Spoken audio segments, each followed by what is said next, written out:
Les tirs ont retenti tôt jeudi matin de tous les côtés. Les hélicoptères et les blindés de la police étaient mobilisés pour une vaste opération anti-drogue dans cette favela de Rio, considérée comme une base du plus important gang de trafiquants de la ville.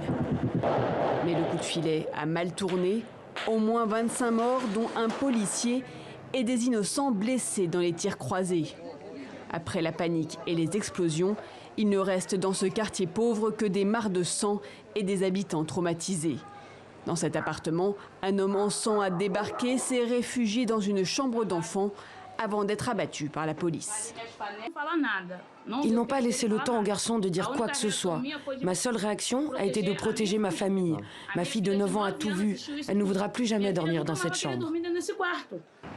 La police se défend de toute impréparation.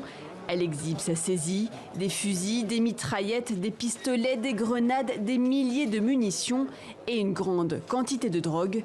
6 personnes ont aussi été arrêtées. Les trafiquants de drogue commettent une série de délits, recrutent des mineurs pour travailler dans le trafic, détournent des trains.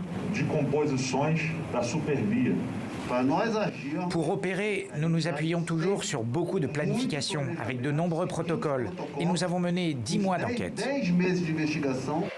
Des manifestations ont éclaté pour dénoncer la violence de l'intervention.